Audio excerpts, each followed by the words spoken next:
ಹೀಗಾಗಿ ಸ್ವಲ್ಪ ಏನಾದರೂ ಎನ್ಕರೇಜ್ ಮಾಡಿ ನಮ್ಮ ರೇಷ್ಮೆ ಬೆಳೆ ಜಾಸ್ತಿ ಮಾಡಬೇಕು ಅನ್ನೋ ಒಂದು ಪ್ರಯತ್ನ ಮಾಡ್ತಾಯಿದ್ದೀವಿ. ಅದು ಈ ಭಾಗದಲ್ಲಿ ರೇಷ್ಮೆ ಬೆಳೆ ನಮ್ಮ ರೀಲರ್ಸ್ ಇದ್ದಾರಲ್ಲ, ರೀಲರ್ಸಲ್ಲಿ ಎನ್ಕರೇಜ್ ಮಾಡಬೇಕು ಅಂತೇಳಿ ನಮ್ಮ ಕ್ಯಾಬಿನೆಟ್ 15 ಕೋಟಿ ಹಣ ಸಹ ರೇಷ್ಮೆ ಇಲಾಖೆ ಭಾಳಷ್ಟು ಕಟ್ಟಡಗಳಾಗಿದ್ದಾವೆ. ಎಲ್ಲ ಈಗ ಭಾಳಷ್ಟು ಕಟ್ಟಡಗಳು ಶಿಥಿಲವಾಗಿದ್ದಾವೆ.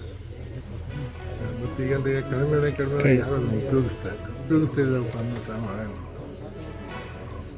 ಇದೆಲ್ಲ ಸ್ವಲ್ಪ ಎಲ್ಲ ರೀಜನರೇಟ್ ಮಾಡಬೇಕು ಅಂತ ಚಿಂತನೆ ಇದೆ. ಅದಕ್ಕಾಗಿ ಮುಖ್ಯಮಂತ್ರಿಗಳು ಒಂದು ಸಮಗ್ರವಾದ ರಿಪೋರ್ಟ್ ಕೊಡಬೇಕು ಅಂತ ತೀರ್ಮಾನ ಮಾಡಿದ್ದಾರೆ.